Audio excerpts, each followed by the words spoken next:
मगर यार ये छू गया मेरे को सॉन्ग, बहुत बुरे तरीके से छू गया। मुझे मंटोयत वाला रफ्तार याद आ गया और मेरे दिल में रफ्तार के लिए रिस्पेक्ट और बढ़ गई है। आफ्टर अ लॉन्ग टाइम किसी सॉन्ग ने मुझे इतना ज़्यादा इफ़ेक्ट किया है। हिला दिया यार भाई, मुझे हिला दिया आपने। सलाम है यार रफ्तार, आपको सलाम है, साथ में कर्मा और सलीम मर्चेंट को। Hello guys, how are you? मेरा नाम है Fawad. First of all thank you guys for watching this video. I hope you guys are doing really well. आज मैं जिस सॉन्ग पर रिएक्ट करने जा रहा हूँ is one of my favourite rap artist from India, Raftaar. Raftaar का जो ईपी एल्बम है ना बारिश, उसमें मुझे पुराने रफ्तार की झलक नज़र आ रही है। जब मैंने मंटोयत सुना था ना तो मैं कसम से उसका फ़ैन हो गया था और उसके बाद से I never stop liking him और मेरे दिल में उसके लिए रिस्पेक्ट बढ़ती गई। नो मैटर जो भी बीफ हुआ था एमिवे और रफ्तार के दरमियान और दूसरे आर्टिस्ट के दरमियान, लेकिन रफ्तार is one of those artist जिसने इंडियन हिप हॉप को यहाँ तक पहुँचाया है। तो रफ्तार का नया सॉन्ग है उसके ईपी एल्बम बारिश से, सलीम मर्चेंट उसमें फीचर कर रहे हैं, साथ में कर्मा। ज़बरदस्त किस्म का सॉन्ग हो सकता है। सॉन्ग का टाइटल है तू फिर से आना। सॉन्ग का टाइटल जब मैंने पढ़ा तो मुझे ऐसा लगा यार ये थोड़ा सा रोमांटिक सॉन्ग होगा, मगर जब मैंने डिस्क्रिप्शन पढ़ी तो मेरे रोंगटे खड़े हो गए। वो इसलिए कि ये सॉन्ग है जो लॉकडाउन लगा था इंडिया में विदिन 4 आवर की वार्निंग में, और उसके बाद जिस तरह से माइग्रेंट वर्कर पैदल चल के अपने घरों तक कुछ पहुँचे, कुछ नहीं पहुँचे, कुछ रास्ते में दम तोड़ गए, कोई रेल की पटरियों पर बेचारे सो गए और वहीं पर उनकी जान चली गई। अनगिनत कहानियाँ हैं। तो किस तरह रफ्तार भाई लेकर आते हैं ये सारी सिचुएशन, क्योंकि रफ्तार का मंटोयत सॉन्ग मेरे जहन में और दिल में अभी तक बसा हुआ है कि हार्ड लाइंस थी उसके अंदर। अगर इस तरह का सॉन्ग हुआ ना तो मज़ा ही आ जाएगा यार। चलो वीडियो स्टार्ट करते हैं। If you have not already subscribed to my channel, then please subscribe now and don't forget to press the bell button for the notifications of my latest videos. Kalam Kha presents video by Black Acid Production. Okay. क्या लिखा हुआ है? 12 years old walks 3 days aimed to lockdown, dies just an hour from home. Oh. मुझे अभी से feeling आ रही है कि ये बहुत ज़्यादा सैड सॉन्ग होगा, रोंगटे खड़े कर देने वाला होगा। मैं पूरा सॉन्ग सुनूंगा, मैं बीच में नहीं रोकूंगा क्योंकि मैं इसको फील करना चाहता हूँ। फिर बाद में उसके बारे में बात करेंगे।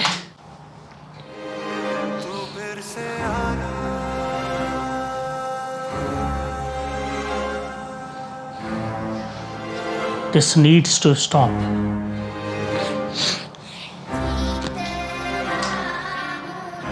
Amen.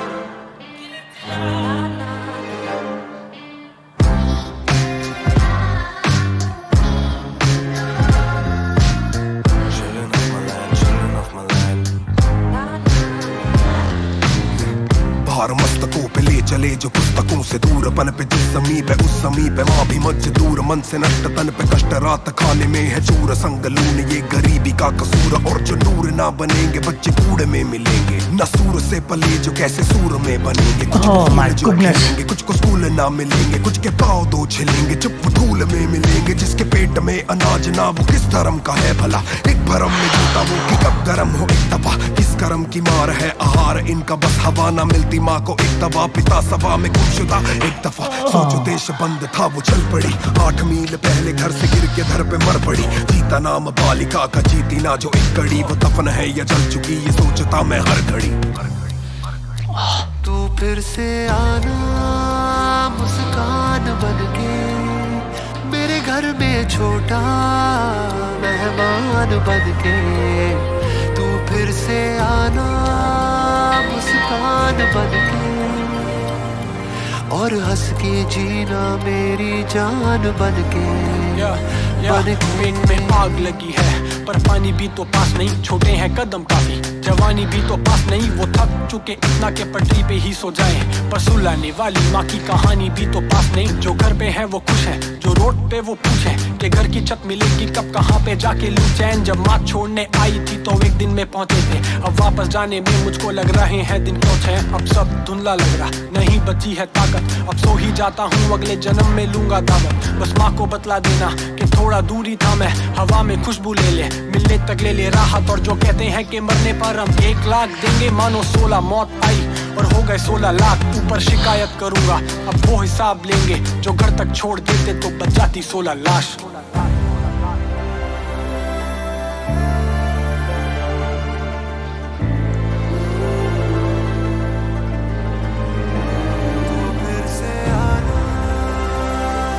Oh, bloody hell.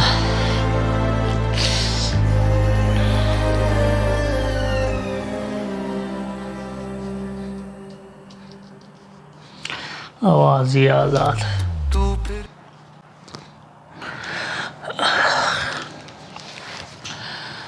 ओह यार,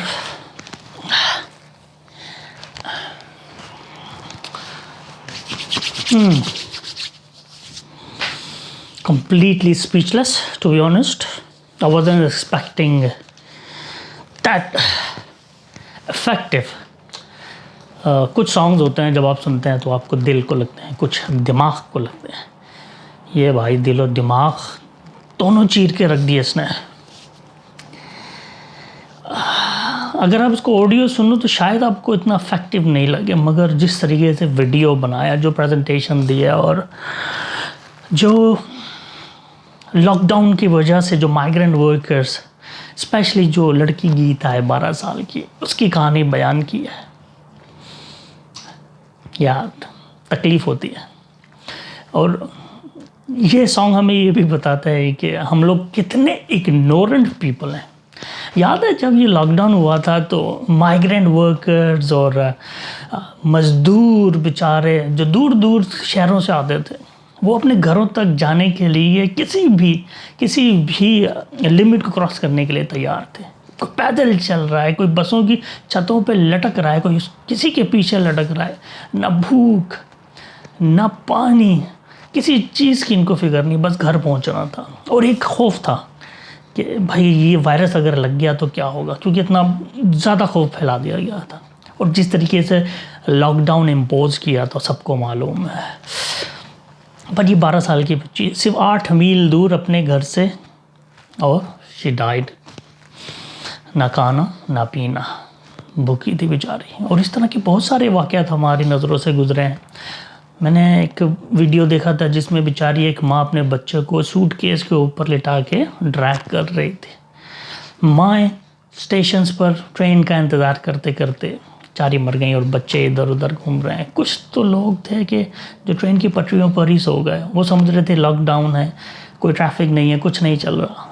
तो उनको क्या पता था लोकल आएगी उनके ऊपर से चले जाएगी। अनगिनत वाक़यात हैं, अनगिनत।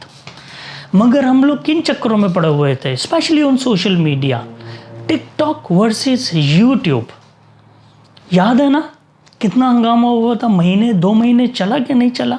फिर उसके बाद डिस वॉर्स चल रहे थे, सारे रैप इंडस्ट्री के आपस में एक दूसरे की बैंड बजाने में लगे हुए थे। कोई जो सिविक इश्यूज़ हैं या सोशल इश्यूज़ हैं उस पर बहुत कम लोग बात कर रहे थे, मुझ समेत।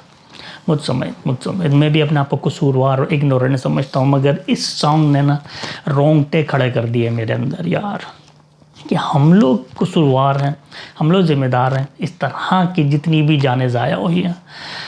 जो रफ्तार भाई ने अपनी वर्स बोली, सलीम मर्चेंट इज़ ब्रिलियंट, जो राइम किया उन्होंने, और कर्मा ने जो वर्स बोली कि 1 लाख रुपए मिलेगा जो इस बीमारी से या इस तकलीफ़ से अपनी जान से हाथ धो बैठेगा, और घर के 16 बंदे अपनी जानों से हाथ धो बैठे। 16 लाख।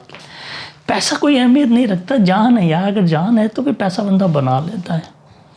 मगर यार ये छू गया मेरे को सॉन्ग, बहुत बुरे तरीके से छू गया। मुझे मंटोयत वाला रफ्तार याद आ गया, और मेरे दिल में रफ्तार के लिए रिस्पेक्ट और बढ़ गई है। रफ्तार इस तरह के बहुत अच्छे और सोशल इश्यूज़ पे काम कर रहा है। अब देखो लास्ट उसका सॉन्ग आया था मास्क ऑन, चैरिटी के लिए था, एक वॉलंटियर वर्क किया था उसने, लेकिन बहुत ज़बरदस्त मैसेज दिया था कोविड के हवाले से। That's why I like him. हर तरह के जॉनर्स के ऊपर काम कर रहा है। और जो रैप है, जो हिप हॉप है, वो बेसिकली यही चीज़ है कि आपके इर्द गिर्द माहौल में आप जो चीज़ देख रहे हो या आप पे गुजर रही है या आपके सामने वाले पे गुजर रही है, आप किस तरह पब्लिक के सामने लाते हो, सोशल इश्यूज़ को रेज़ करते हो, अपनी आवाज़ बुलंद करते हो, उसका सोल्यूशन तलाश करने की कोशिश करते हो। This is all hip hop about. लेकिन अभी हिप हॉप क्या चल रहा है, एक दूसरे को रगेद रहे हैं, सेल्फ प्रमोशन है, मेरी माँ, मेरा बाप, मैंने ये किया, वो किया। ठीक है भाई, ये करो, लेकिन ज़्यादा काम इस नोयत का होना चाहिए, इस लेवल का होना चाहिए। सलाम है यार रफ्तार, आपको सलाम है। साथ में कर्मा और सलीम मर्चेंट को आपने मेरे ख्याल में बहुतों की आंखें खोल दी होंगी, लेकिन बहुत से लोग अभी भी इग्नोरेंट हैं और इग्नोरेंट रहेंगे। मगर मेरे दिल को छू गया है और one of the best art work from रफ्तार कलमकार। लव यू गाइस यार, वाह वाह। मैं सिर्फ तारीफ़ें नहीं कर रहा हूँ, क्योंकि आई डोंट नो, मेरे पास बहुत से अल्फाज भी नहीं है कहने के लिए। मैं फ़ील कर रहा हूँ अंदर से, मेरे दिमाग पे भी ये गाना बिल्कुल नक्श कर चुका है, लेकिन मेरे पास अल्फाज नहीं है ना, अल्फाज नहीं है। मैं बहुत कुछ कहना चाह रहा हूँ। एनीवेज, आप लोग समझ गए होंगे मैं क्या कहना चाह रहा हूँ शायद। I don't know. After a long time किसी सॉन्ग ने मुझे इतना ज़्यादा इफ़ेक्ट किया है। हिला दिया यार भाई, मुझे हिला दिया आपने। That's it guys. अगर आपको मेरा रिएक्शन अच्छा लगे तो बताइएगा, और आप मुझे बताइए सॉन्ग के बारे में क्या है। और ऐसी अनगिनत स्टोरीज़ हैं, इसके ऊपर भी मैं सोच रहा हूँ फिर एक वीडियो करना ही चाहिए, नॉन मोनेटाइज वन। उस पर मोनेटाइजेशन नहीं लगाऊंगा। लेकिन अगर आपके पास तरह की कोई स्टोरीज़ हैं, मुझे इंस्टाग्राम पर फॉलो कीजिए, DM कीजिए, या आप ऐसा करो, आप मुझे 1 मिनट का वीडियो बनाकर भेजो जिसमें आप इस तरह की स्टोरी खुद नरेट करोगे, और मैं आपकी स्टोरी अपने वीडियो पर शाउट आउट के साथ डालूँगा।